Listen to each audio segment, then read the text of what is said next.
অভিনেতা সাইফ আলী খানের হামলার ঘটনায় গ্রেপ্তার মূল অভিযুক্ত শরীফুল ইসলাম 5 মাস আগে ভারতে প্রবেশ করে বলে অনুমান। বুধবার গভীর রাতের হামলায় গুরুতর আহত হয়েছিলেন বলিউড তারকা। সাইফ আলী খান হামলার ঘটনায় বাংলাদেশ চোখ। অভিযুক্তের নেই কোনো ভারতীয় পরিচয়পত্র। থানের পানশালায় হাউসকিপিং এর কাজ করত শরীফুল। তার বিরুদ্ধে পাসপোর্ট অ্যাক্টে মামলা দায়ের। বাংকারের পর এবার বাঁধ। ত্রিপুরা সীমান্তে রাতের অন্ধকারে 3 কিলোমিটার বাঁধ তৈরি। ঢাকার তৈরি রাস্তা ও নজরদারির চেষ্টা।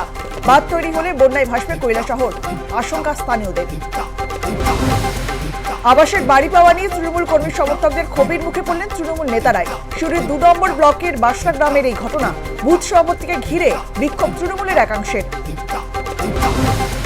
এবার কোচবিহারের প্রকাশ্যেই তৃণমূলের গোষ্ঠীদ্বন্দ্ব। দিনহাটার সীতায় এক কর্মী সভায় নাম না করে পার্থপ্রতিম রায় ও রবীন্দ্রনাথ ঘোষকে আক্রমণ বর্তমান সাংসদ জগদীশ চন্দ্র বর্মা বসুনিয়া ও মন্ত্রী উদয়ন গুহ। আর্যিকর মামলায় দোষী সাব্যস্ত করা হলো মূল অভিযুক্ত সঞ্জয় রায়কে। মাত্র 12 মিনিটের মধ্যে রায় ঘোষণা করলেন বিচারক। সোমবার সাজা ঘোষণা। পশ্চিম বর্ধমানের কাকসায় উদ্ধার উত্তরপ্রদেশের 2 ঠিকা শ্রমিকের দেহ। ঘরের মধ্যে আগুন জ্বালিয়ে ঘুমিয়েছিলেন তারা। আগুন থেকে দুর্ঘটনা অনুমান পুলিশের। পণবন্দীদের তালিকা না দেখালে যুদ্ধবিরতি নয়। নেতানিয়াহুর হুঁশিয়ারিতে ফের জট পশ্চিম এশিয়ার। কাতারের মধ্যস্থতায় যুদ্ধবিরতিতে রাজি হয়েছিল ইসরায়েল ও হামাস।